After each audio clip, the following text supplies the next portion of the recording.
Today's day 26 of doing one Proverbs a day for 31 days. We're on Proverbs 26. I chose the verses that stood out to me the most, and then we'll break it down. So we're going to start with Proverbs 26, starting with verse 1. Like snow in summer or rain in harvest, so honor is not fitting for a fool. All right, let's break this down. Basically, what this is saying is that snow in summer is not fitting for that season. Rain in the harvest is not fit for that season. So honor is not fitting for the fool. So because fools do things at the wrong time, they do not get their harvest. Pretty much, it's not a complicated one. Too bad to understand. Next verse. Verse 4. Answer not a fool according to his folly, lest you be like him yourself. All right. So basically what this is saying is that do not argue with a fool, because fools lack comprehension.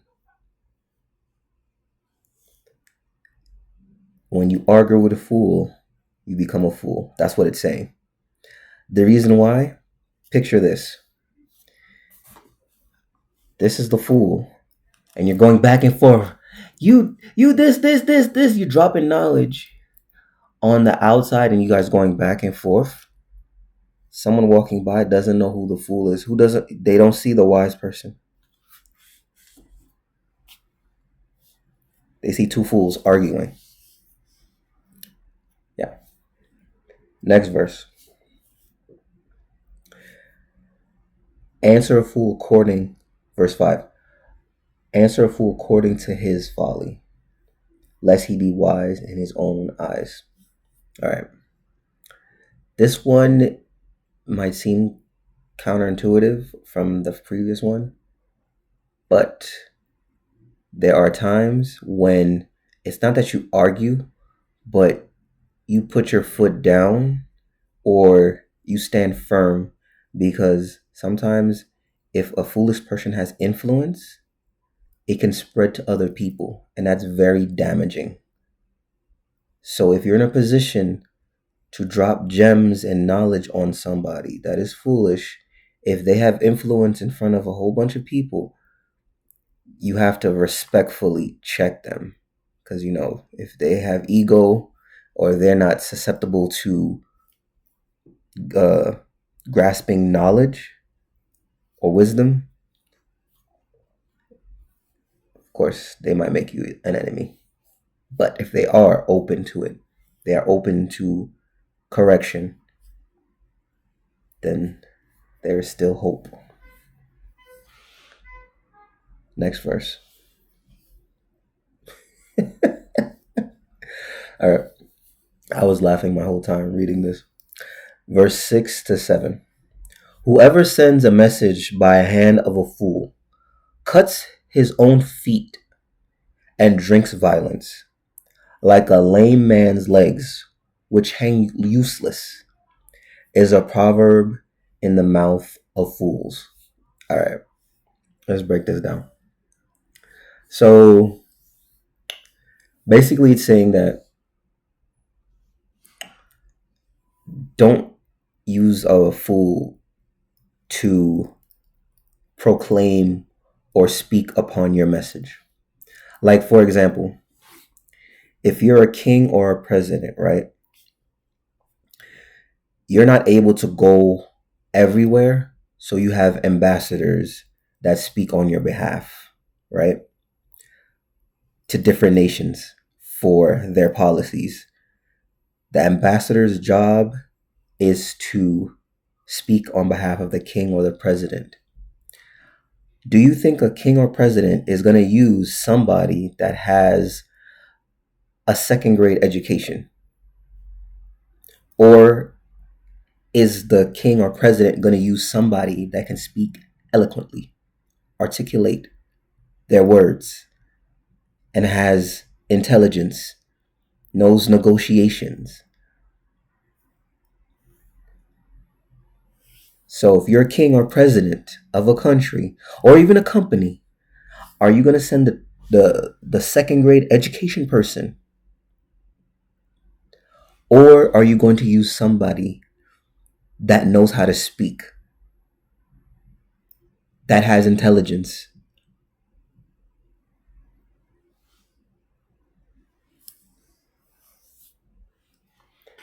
Uh, Pretty much straightforward there. Next verse. This is verse 12. Do you see a man who is wise in his own eyes? There is more hope for a fool than for him. All right, let's break this down.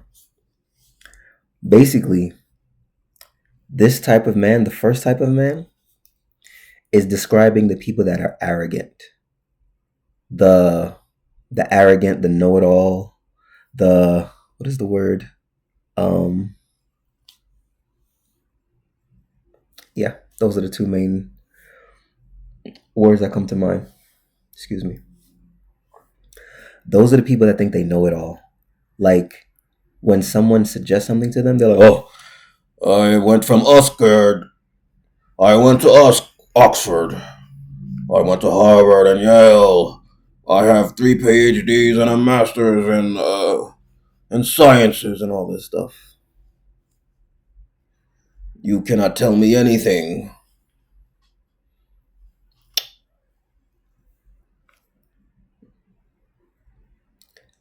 Versus the fool. In this particular situation, the fool is not really a fool because a fool can still be receptive to knowledge. Remember what I said. Who you are determines your destiny, make or break you. So if in this situation, the fool is receptive to wisdom, to good counsel, to wise counsel, they are better off. There is more hope for that fool in this context than the arrogant man that might have 3 PhDs.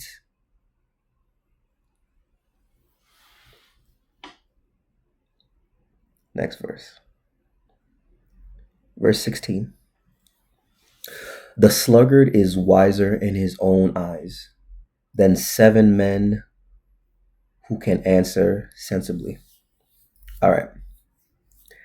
Basically, what this is saying is there are people that are lazy and they think they know it all versus people that are wise beyond their years that are doing it.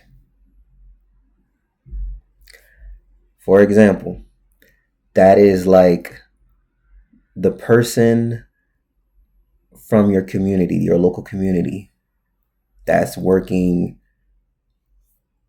a 9 to 5 at, let's just say, Walgreens. And they said, "Oh, if I was the CEO of this company, I would do things like this," when they don't have the experience. And they haven't put in the work themselves. Do you follow? Does it make sense? I think it makes sense. So, next verse. Is verse 19. Is the man who deceives his neighbor and says, "I am only joking." Excuse me. All right, let's break this down. Do you have a certain type of acquaintance or someone you might call a friend, and they say little snide jokes? You may sometimes overlook it because you might be so focused on your grind, you might miss it. But they say little snide, little joking things that are like little digs. This is the type of person you should be careful of, because this person is envious of you, and that person is dangerous. So be mindful of this type of person, because if this person ends up staying with you while you're on your way to the top, when you get to the top, this is the type of person that could be a Judas. So be very careful.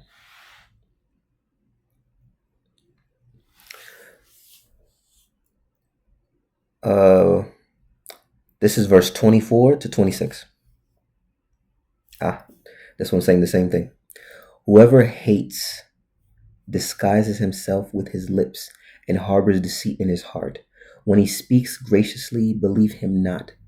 There are 7 abominations in his heart. Though his hatred be covered with deception, his wickedness will be exposed in the assembly. All right, let's break this down. Basically, this is that same type of friend. These are the people that you call your frenemies. It's not until you're going through something good in your life, when things are up for you, when you're getting that blessings, these are the type of people that switch up on you.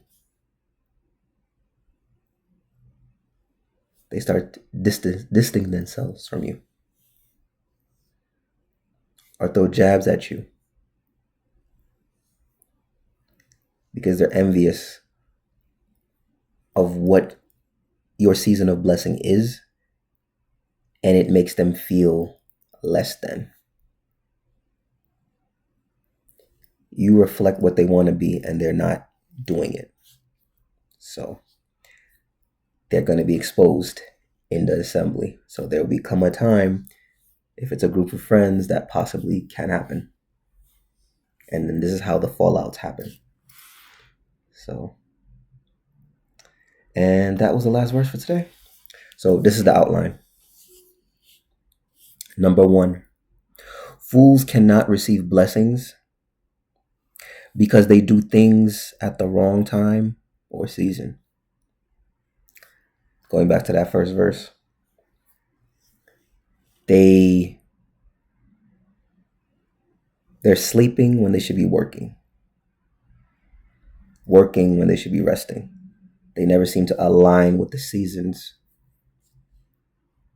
So you want to grow that business, or you want to write that book, but if you spend your time sitting home watching Netflix, or going to the club, or just doing anything that doesn't align with what you want to do in your heart, that purpose, that gift that will put you before great men, is a distraction. And that is the trick of the enemy, so you're not aligned with God's purpose for you in your life.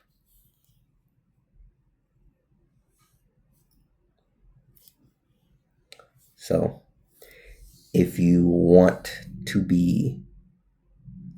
recognition and honor, you have to do things at the right time.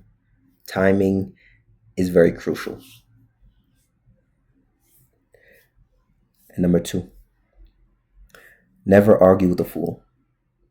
It's a waste of time.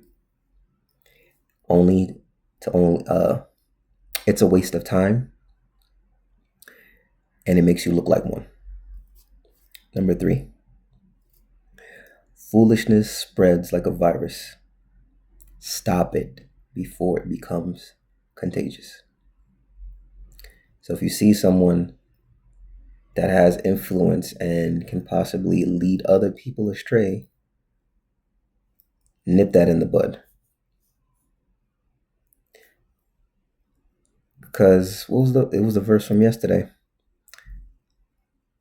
that if you see danger happening and you do not say anything, that blood is on your hands. So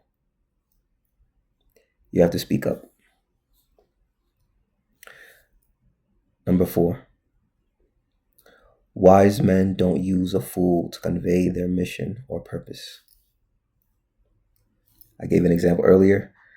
The king is not going to send the second grade education person that doesn't speak or is articulate.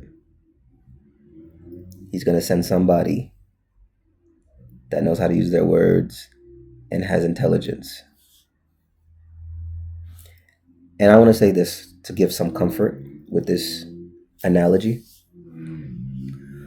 The second grade person can become that person if they self-teach themselves. So there is hope. That's why the people you surround yourself will make or break your destiny.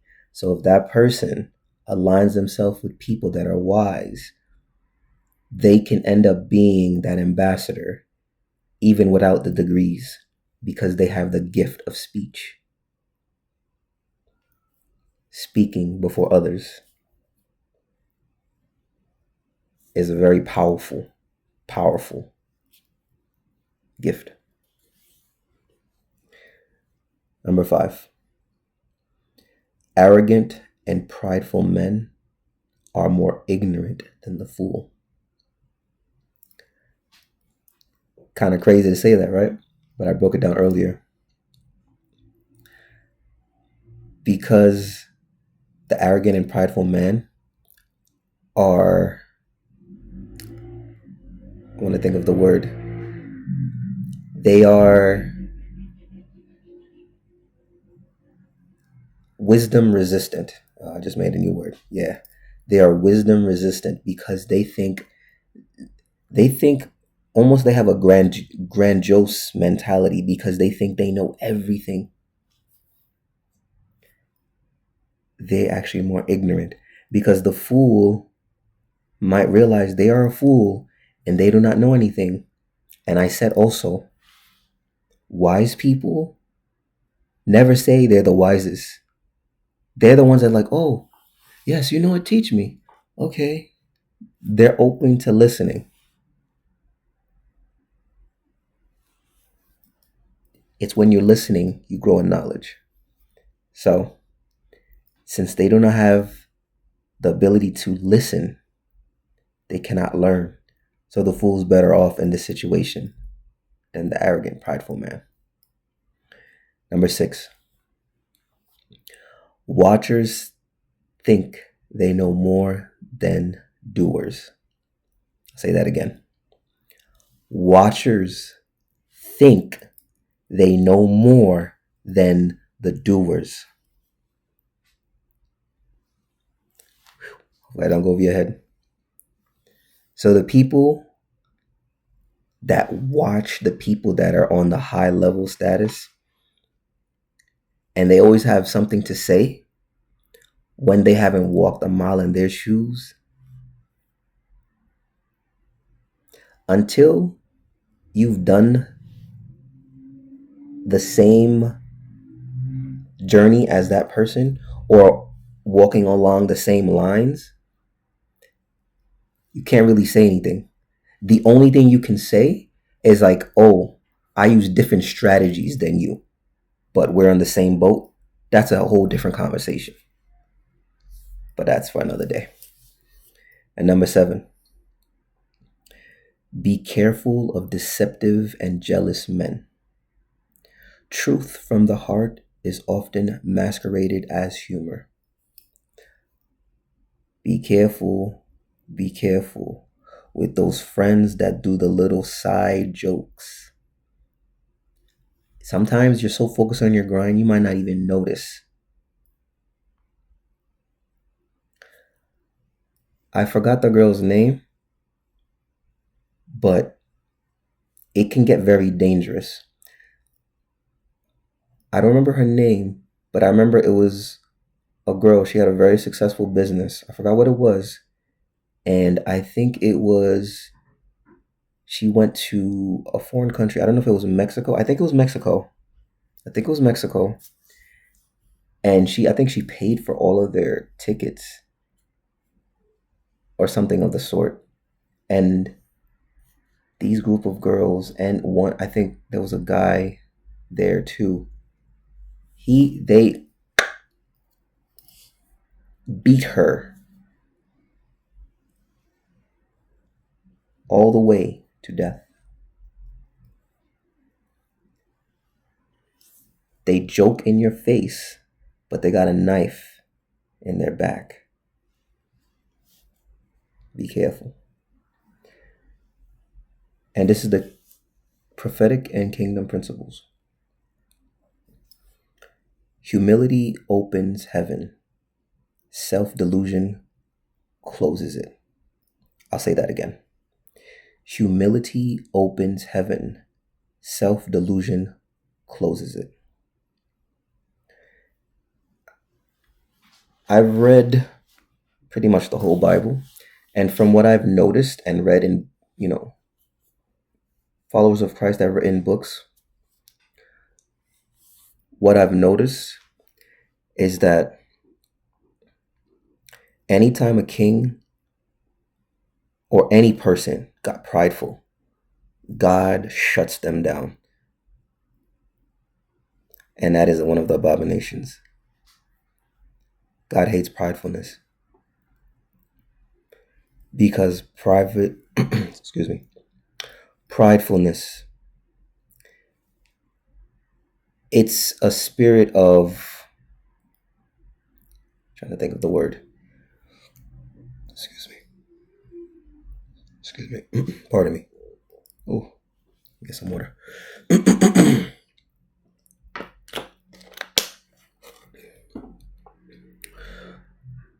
Pridefulness is a spirit of, it's an ego.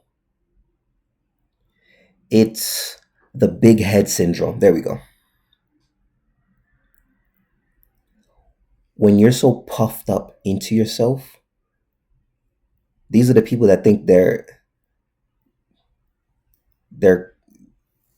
feces don't stink. I don't want to get vulgar.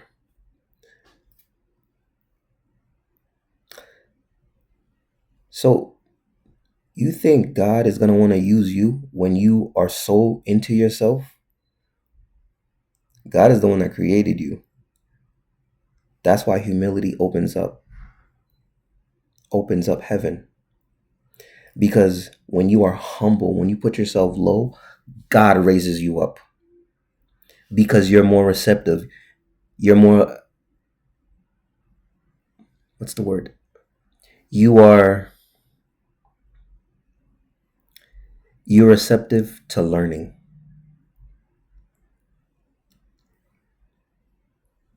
You become a student. That's the difference. So when you have a student mentality versus a master mentality, one exalts, one shuts down. For example, in Kings, Samuel told Saul, you're supposed to get rid of the Amalekites. This guy got so puffed up, he defeated them. And he was supposed to destroy everything, keep nothing. And he said, oh, you know what? I'm going to keep, he did some of it. And he did not listen to God's word. You know the ending of this story. He lost his position and it was given to David. Saul didn't have humility. See, that's the difference between David and Saul. Saul thought he could do whatever he wanted. And when David, even when he did things wrong, he asked for forgiveness.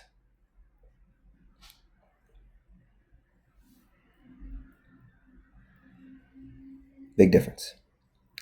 And this is the kingdom principle. Containment is greater than correction when hearts are hardened. I'll say that again. Containment is greater than correction when hearts are hardened. All right. Basically, This is when you're in that situation when someone can be, let's just say, because we've been talking about the fool for the past 26 Proverbs and whatnot, amongst other characters and personalities.